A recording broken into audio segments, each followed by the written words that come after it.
অপরিকল্পিতভাবে গড়ে ওঠা পর্যটন কেন্দ্র সাজেকে যেন পদে পদে ঝুঁকি। নেই কোনো ফায়ার স্টেশন, ন্যূনতম অগ্নি নির্বাপন ব্যবস্থা, নেই পানির উৎস বা জলাধার। কেউ অসুস্থ হলে চিকিৎসার ব্যবস্থাও নেই। 3 দিন আগে ভয়াবহ অগ্নিকাণ্ডের পর বেরিয়ে আসছে ব্যস্ততম এই পর্যটন কেন্দ্রের অব্যবস্থাপনার চিত্র।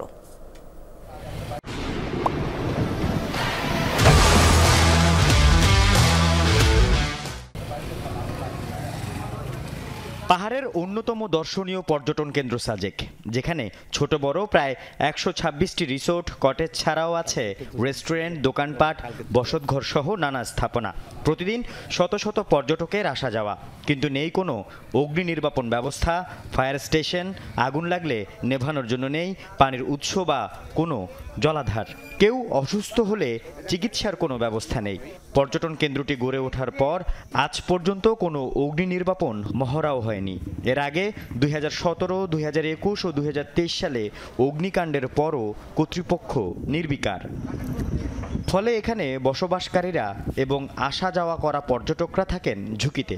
পার্বত্য চট্টগ্রাম বিষয়ক উপদেষ্টা এবং জেলা প্রশাসকের কাছে সে কথাই তুলে ধরেন ভুক্তভোগীরা।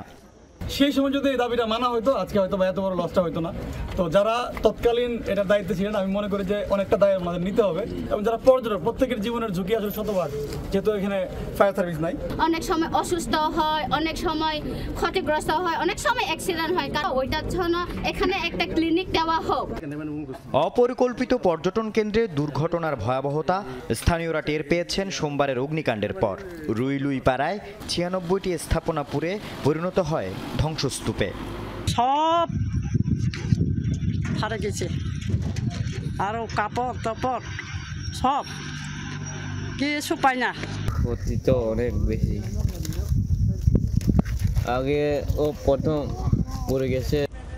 ভয়াবহ অগ্নিকাণ্ডের পর ফায়ার সার্ভিস স্থাপনে এবং জলাধার নির্মাণে দ্রুত পদক্ষেপ গ্রহণের আশ্বাস পার্বত্য চট্টগ্রাম বিষয়ক উপদেষ্টা এবং স্থানীয় জেলা প্রশাসনের। আমরা এটা নিয়ে চিন্তা করব সিরিয়াসলি। আর এটা নিয়ে আমি হোম অ্যাডভাইজারকে আমি এবারে গিয়ে রিকোয়েস্ট করবো একটা ফায়ার সার্ভিস ফায়ার সার্ভিস দিতে হবে। মাননীয় উপদেষ্টা স্যার ইতিমধ্যে বলেছেন, আমরা বিষয়গুলো আইনি প্রক্রিয়ার মাধ্যমে পরবর্তীতে যা হবে সেটা যদি আইনি প্রক্রিয়ার মাধ্যমে হয়, সেই বিষয়ে এখানকার যারা স্টেক হোল্ডার আছে সকল কর্তৃপক্ষের সাথে আলোচনা করে। আল আমিন শিকদার, যমুনা নিউজ।